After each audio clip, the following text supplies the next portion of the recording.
As of right now, they're 7th in the Metropolitan Division, 14th in the Eastern Conference, and 6 points back of a playoff spot in the wild card race. 13 of their final 25 games are against playoff teams right now. So a very even split between good teams and bad teams left on the Penguins calendar. With that in mind, let's start with the negative because I always want to end on a positive. How far down do you think the Penguins can fall in the standings? Let's start with Jeff on this one, because I think you look at the Penguins right now. Yeah, they played better leading into the Four Nations break, but at the same time, we saw last year what happened leading into the trade deadline. Do those demons prop up? And if they do, how far can the Penguins fall? Well, I think the basic answer is the Penguins will not fall far enough to get that top pick, simply because of what we're witnessing right now with Sid Crosby. If he were not such a force of nature who will refuse to stop competing, then I think that we would have a chance at one of those, top 5 picks. Right now, as you said, we're a couple of spots off the bottom of just the Metro or the Eastern Conference. Yeah, that's right. And then looking at the records, the points again right now, games played. Yeah, I mean, the Sharks with only 37 points. Yeah, by far the worst team. In fact, 41. Yeah, so it's going to be tough for us. We're sitting at 55 points. There's a handful of teams below us there. We're at the 5th or 6th spot, 7th. You said it before, didn't you? And I'm a terrible listener. But it's going to be tough. We're going to end up the bottom of the mushy middle is my prediction, which is the worst of the worst place to be. If you're going to, you might as well get close. I don't think the Penguins are going to be in the same position they were last year, hoping Washington lost or whatever it was to eke into a spot. It's not going to happen for the Pens this year, I don't think. And I actually really enjoy the fact that Sid so clearly sat both of those last couple games out. It's like if he could play in game 1 of the Four Nations face-off, he probably could have played against the Flyers that day if he really wanted to. But he prioritized the Four Nations face-off, which says loud and clear to me that in some way, shape, or form, he was recognizing that the Penguins are out of the playoff race. Because I think he is, much like we said before about the potential for him to become a hermit and take his time away from the game, the reason that he has been so enigmatic in some ways, I think, it's very simple. It's like really not a mystery. He's so dedicated to his job and to his craft and his role as the captain. He doesn't have time for anything else. I don't want to, let's just say, any other off-ice stuff that's positive in his life that we wonder why we don't hear about it more, etc. I won't even go into that, but because it's not any of our business.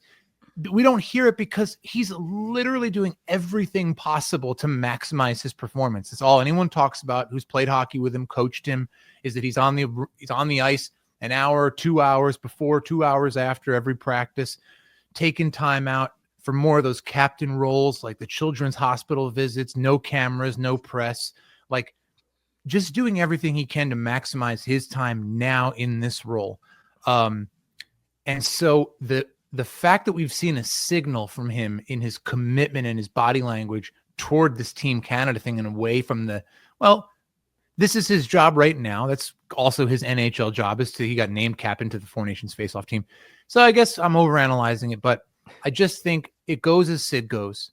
I mean, we won a game against the Rangers the other day without Sidney Crosby, and it was without Evgeni Malkin, and our goaltending situation is not what we thought it would have been or hoped it would have been a couple of years ago at this point.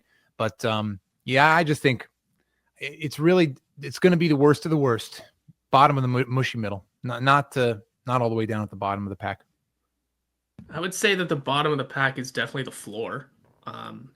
That's about as low as this team could drop. I don't actually see them falling below the Sabres or some of those teams out west, like you mentioned, the Blackhawks or the Sharks. But this team isn't. I've been kind of, I kind of stuck a fork in them a couple of weeks ago, I think, at this point. And I just don't foresee too many more wins coming, no matter how hard Crosby tries. I mean, we're seeing Crosby have a great, so far, one game of the Four Nations face-off because he has a literal Hall of Fame team around him. Yeah.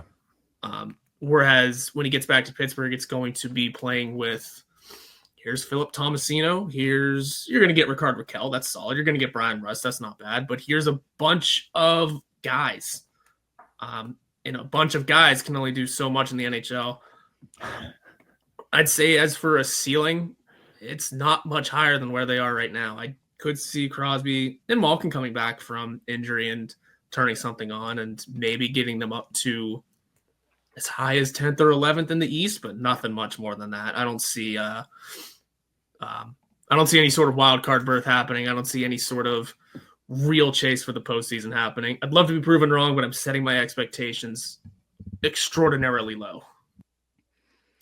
Likewise, I've been with you for a while. Actually, I think a month or two ago was when I realized they're not going anywhere this year, and the best thing for them would be to convincingly miss the playoffs, not be anywhere near the hunt, because they just don't have the roster for any type of playoff success right now. And you do have some solid depth guys, but they're lacking so much in the middle that it's insurmountable for them to try to make any run at anything this year. I don't think they'll drop below the Flyers. I think they're a little bit of a better team. They have the bump on the Flyers at this point, but honestly, I don't see them jumping anybody really in the standings unless they get tremendously lucky and other teams start really playing poorly. But I also don't want them to jump any higher in the standings than they are right now. I want to see if they can, how low can they go? Go as low as you can, like increase your chances to get one of those top 5 picks, because this season has been over for quite some time. And now that they sort of have their 2 to 3 year plan in front of them for what to do with this team in the future, don't worry about this season. It's just not worth it. And they're going to pick up games here and there like they did against the Rangers. And that was a really fun game on the dad trip. That was great. But then they dropped one to the Flyers the next night. So it's going to be a lot of mediocrity down the stretch, I think. And I'm hoping that they can just stay where they are and not really move upwards at all, because that would only hurt them long term. And they're not going to make it in the playoffs. And even if they did, they wouldn't do anything with it. So yeah, it's a bit of a bummer of a season, but we have the Four Nations stuff right now, which is really fun. And we get to watch Sid play with all of these Hall of Fame teammates. So it kind of provides some storylines for Pens fans to watch and pay attention to this season. But I think the Pens are, once they come back from this break, there's not much they can do to salvage what the bed that they've made and lied down in. Yeah, I think I'm kind of on the same lines as both of you guys and all three of you, because even if everything goes right for the Penguins, say Malkin comes back and he looks like last year's Malkin and not what we saw the last 20 games before his injury, even if Alex Nedeljkovic stays on this .930 save percentage, winning 60% of his game pace, even if Crosby takes it to another level and Rickard Rakell continues and stays on the lineup and continues to go up towards a career high season, same with Brian Rust, I still think they fall shy of a playoff spot. So if all things go well and you're still falling shy of the playoffs, it's just, there's too many teams. There are too many teams in front of them. And yeah, you can say, well, maybe one or two are going to fall off the face of the earth. And that happens every year, especially when there's teams in the race like the Detroit Red Wings, like the Montreal Canadiens, as an example, because those guys are young and they haven't been in this position where, hey, it's crunch time. You got to go and you make the playoffs. Maybe one or two of those teams fall off, but they're just counting on so many teams to have to do that. And when there's teams in the mix like Boston, who have the veterans to go the opposite direction, teams like New York, who have the veterans to go in the opposite direction, it just makes it hard to feel like they're going to be able to plant their foot in the ground and just get back to where they needed to be. Maybe they give themselves a puncher's chance if all goes well for them, but outside of that, maybe they fall 5-6 points out, but that's where they're at right now. So how much can they really climb? I agree. I don't think it's very much. As far as how far they can fall, it's Sidney Crosby. And looking at where those other teams are in the standings, I don't think that there's any chance they get into that top 4. And meaning top 4 as the draft order. I don't think they get to the bottom 4 in the NHL just because there's so much separating those 4 teams and the Penguins right now.